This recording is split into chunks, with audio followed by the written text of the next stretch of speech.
The boarding of the Starlight luxury cruiser stands as the most extreme example of a biological mismatch in recorded galactic history. This 3D conceptual model shows the underlying biology of a Zalarian passenger.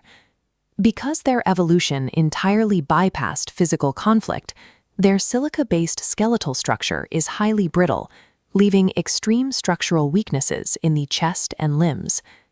The Gnasher pirates who boarded their ship represented the exact opposite end of the evolutionary spectrum. They were apex predators, standing 8 feet tall, carrying 2 tons of mass, and protected by hyper-thick dermal scales. The sheer mechanical force of the pirates overwhelmed the ship's defenses in exactly 12 minutes, locking the fragile passengers inside the ballroom in a completely inescapable hostage scenario. Based on standard galactic biology, the mass and armor differential guaranteed a total slaughter. A successful physical rescue was mathematically impossible. When a rescue vessel finally arrived, it defied every known military aesthetic.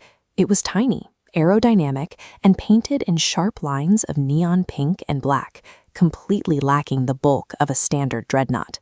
As the main airlock hissed open, the pirates aimed their weapons, expecting heavy mechs or heavily shielded cyborgs to emerge from the smoke to match their own massive size. The biological anomaly that stepped out consisted of exactly 6 unarmored, relatively tiny bipedal females from a Class 9 Deathworld known as Earth. They bypassed standard combat gear entirely. The humans wore form-fitting polymer suits and magnetic stiletto heels, creating a massive aesthetic dissonance on the battlefield. The Gnashers lowered their weapons and laughed. Their predatory brains categorized the humans as soft, cosmetic meatbags sent strictly for entertainment. Captain Sarah, the leader of the human squad, casually pulled out a silver mirror to check her makeup, entirely unfazed by a room full of 2-ton predators preparing to strike. The pirates made a fatal error. They projected standard assumptions onto humans, confusing aesthetic presentation with biological weakness. The Gnasher warlord initiated the combat by charging directly at the human captain. This was 2 tons of armored mass accelerating to 40 miles per hour. Captain Sarah did not brace for the impact. Using a balletic grace, she shifted her center of mass and stepped entirely out of his kinetic path. This X-ray comparison illustrates exactly why she could counterattack. Evolving under extreme gravity yields what is known as 1G Deathworld bone density. Compared to a porous alien structure, the ultra-dense human femur makes their skeletons practically indestructible.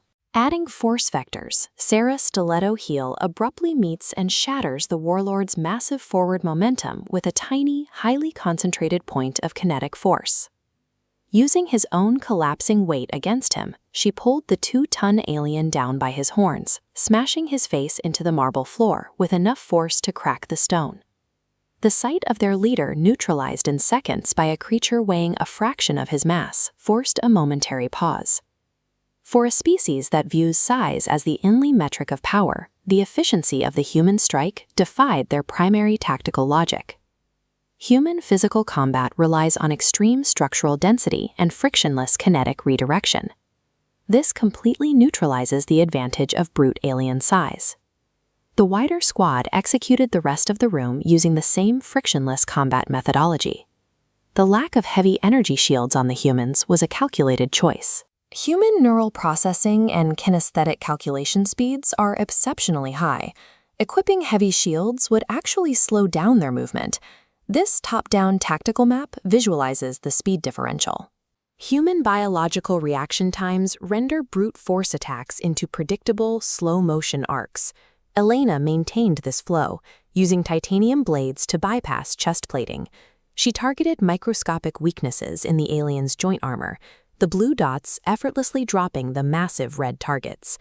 From the back of the room, Maya approached the shootout with pure technological weaponization, treating the heavy plasma fire as a minor annoyance that might ruin her skin. Rather than firing back with equal force, she hacked the pirates' own shield generators remotely. She inverted the polarity, weaponizing their defensive tech to crush them through sudden inverse pressure. Human combat is a high-speed, localized physics calculation. They turn the enemy's armor, mass, and technology against them. Realizing they were being hunted, the surviving pirates retreated to their own dreadnought and locked the heavy titanium connecting doors, assuming standard galactic safety protocols would protect them. That assumption failed when bare human hands physically tore the heavily pressurized titanium doors open from the outside. This abstract visualization highlights humanity's ultimate biological weapon, the endocrine system. In combat, the adrenal gland instantly activates, flooding the human cardiovascular system with a chemical known as adrenaline. The physiological effects of this chemical are devastating. It allows the human brain to ignore localized pain, bypass biological muscle limiters, and unlock terrifying reserves of raw physical strength. They pair this with a second biological advantage, sweat-based thermoregulation. While reptilian aliens overheat and exhaust themselves after brief exertion, humans can fight relentlessly for hours. This physical architecture allowed the squad's heavy weapons expert, Chloe, to effortlessly wield a 300-pound rotary plasma cannon like a handbag. She utilized perfect human center of mass balance to absorb recoil that would rip an alien's arm entirely off. The most unsettling element for the Gnashers was the human facial expression. Humans are rare among apex predators for displaying a smile during a pursuit, a gesture that in most galactic species signals submission or play, not a lethal hunt.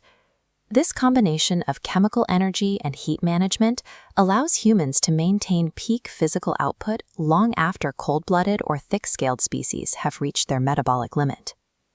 When the Galactic Patrol dreadnoughts finally arrived at the coordinates, their admirals expected to find a horrific bloodbath. The visual shock of the ballroom crime scene froze them in place.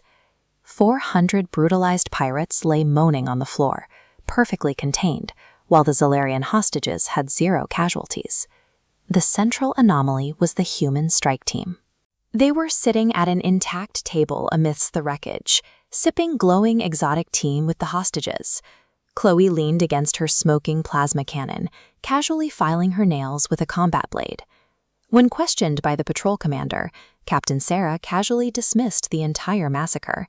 She explained that she only escalated the violence because the warlord insulted her outfit's color. This exact moment birthed the Valkyrie Protocol myth across the galaxy, entirely rewriting how alien species view human females. The Starlight incident forced a recalibration of galactic threat assessments. It demonstrated that lethal capacity is not always signaled by heavy plating or massive claws. Human women can afford to fight in dresses and high heels because physical survival is so trivial to their biology. They treat heavy combat as an aesthetic exercise. On Earth, beauty is never a sign of weakness. Human elegance is not a sign of fragility. It is the aesthetic finish on a biological machine built for the hunt.